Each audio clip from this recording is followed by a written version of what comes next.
Well, back again to A01, Transactions, Essential English Language Skills.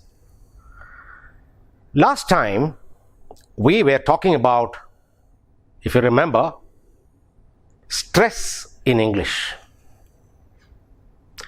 As an introduction, I told you that English is a stress-timed language. Because of this, correct stress plays an important role in English communication. I was trying to tell you what is meant by stress. Stress is defined as varying degree of emphasis or force with which sounds are produced. And I gave you the simple example of pen and pencil. Pen has only one syllable and that syllable is stressed. In pencil, we have two syllables and the first syllable is stressed. We don't say pencil, but we say pencil. In that context, I also mentioned about syllable. Syllable is the smallest sound unit or unit of sound. There are words with one syllable which are called monosyllabic. There are words with two syllables which are called as disyllabic. There are words with three syllables which are called by the name trisyllabic words, and words of more than three syllables is known as polysyllabic words. An example of a polysyllabic word: eradication. Eradication.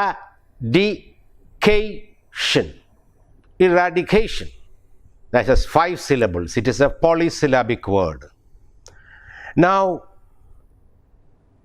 with regard to the importance of stress in communication, I told you why it is so important. Because if you stress wrongly, there is every chance for misunderstanding.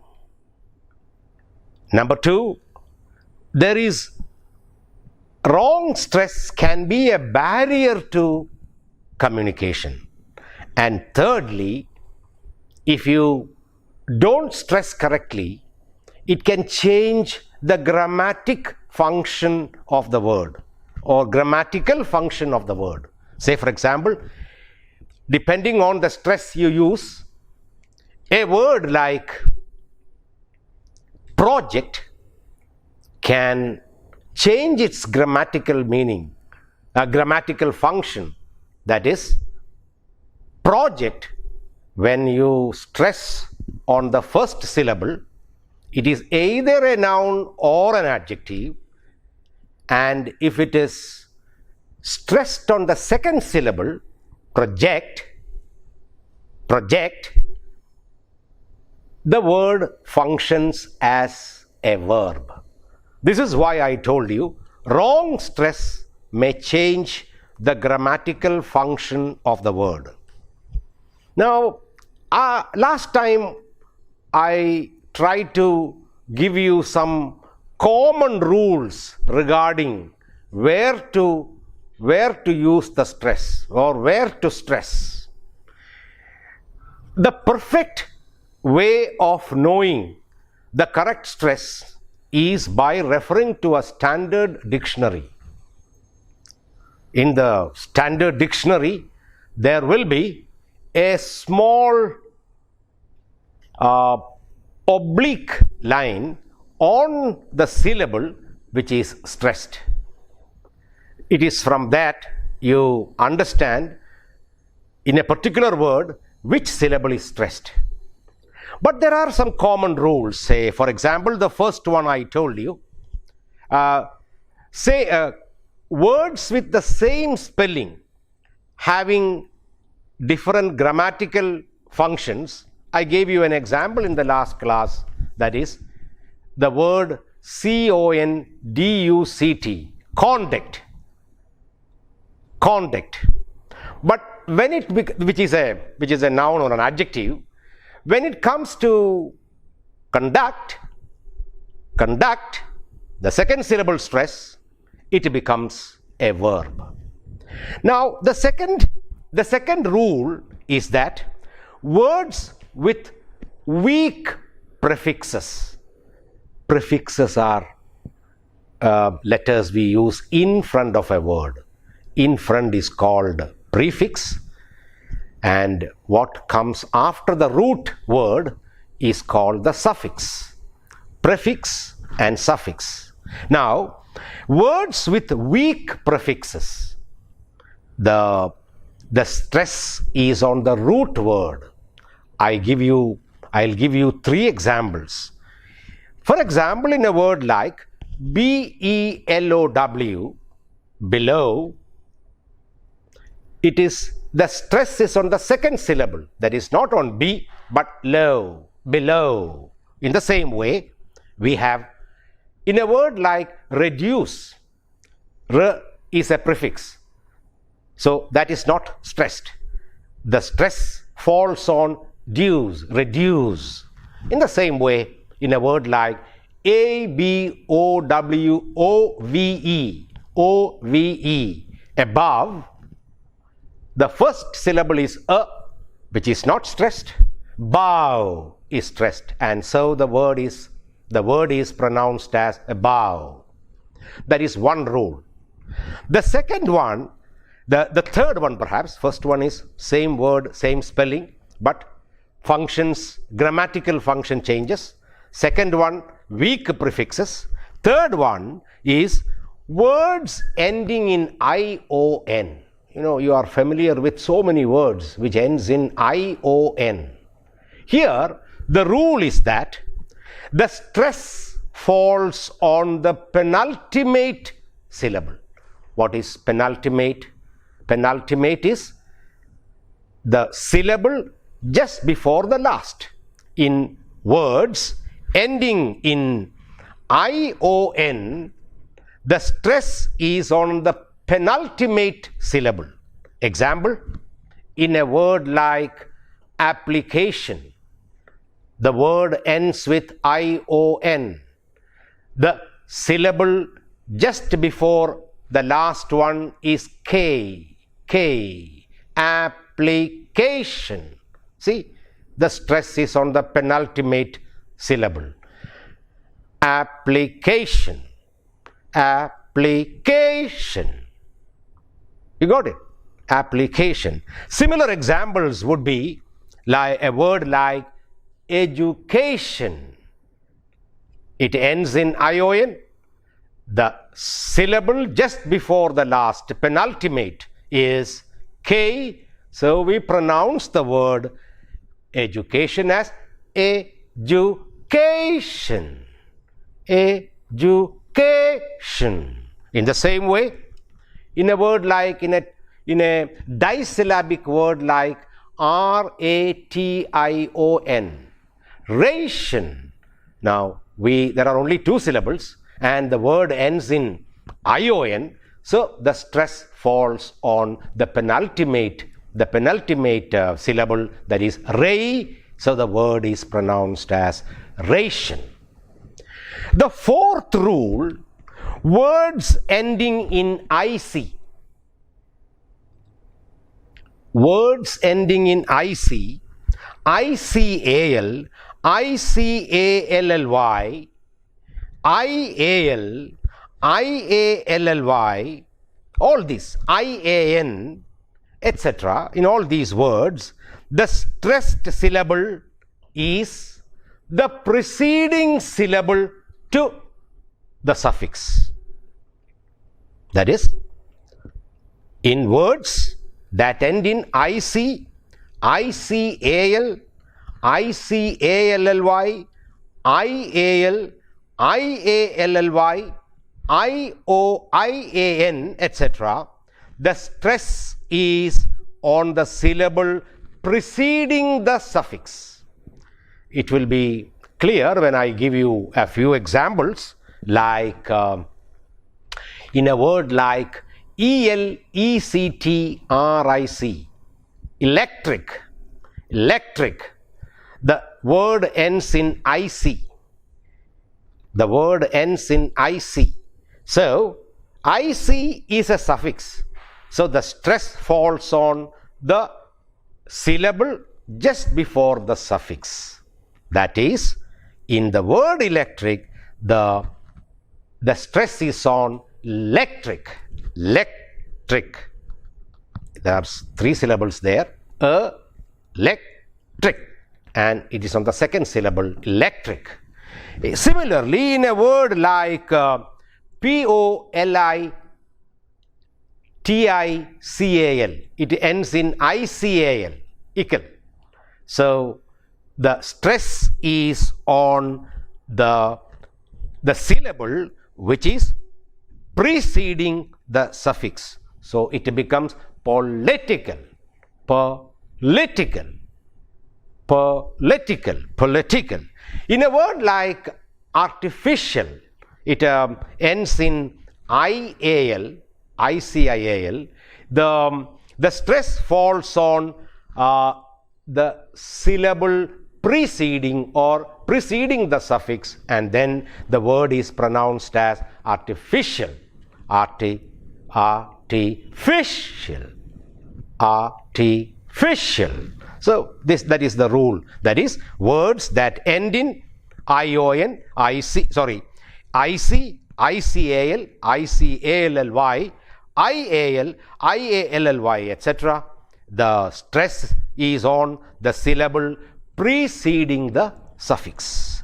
And finally, one more rule regarding this stress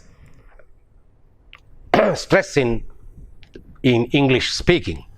Now, words ending with suffix, you must have come across some words which ends in EE. I'll give you examples. Some words ending in EER. In all these words, words ending with suffix EER, EE, they are often accented on the suffix. On the suffix. Say, for example, in a word like engineer, E-N-G-I-N-E-E-R, engineer. Here, engineer, the E-E-R is a suffix. The stress falls on that. We don't say engineer, but engineer, engineer, engineer. So, same way we have pioneer, P-I-O-N-E-E-R. The word is pronounced as pioneer, ear. And a word like absentee, absentee. The stress is on T, E, absentee. Examinee.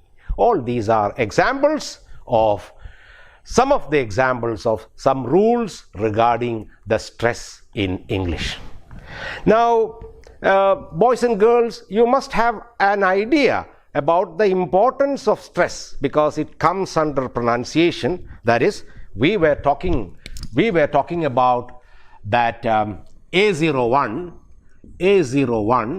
the title of the paper is Transactions.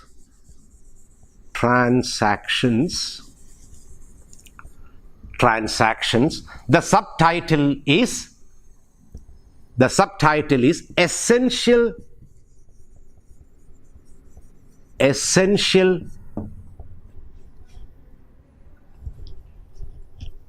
essential English language skills. Essential English language skills. Essential English language skills. We are talking about pronunciation, Pronunciation, pronunciation, and this particular session we are talking about stress in English. Stress. How important stress is? I gave you the definition of stress. It is defined as varying degree of emphasis or force with which words are produced. The simple example is that of pen. One syllable word, it is stressed on that syllable, pen. Whereas in pencil, we have two syllables, the stress is on the first syllable, that is pencil, pencil. And I told you the importance of stress in English. If you don't stress correctly, use the stress correctly, there is a chance of misunderstanding what you speak. And number two, wrong stress becomes a barrier to effective communication.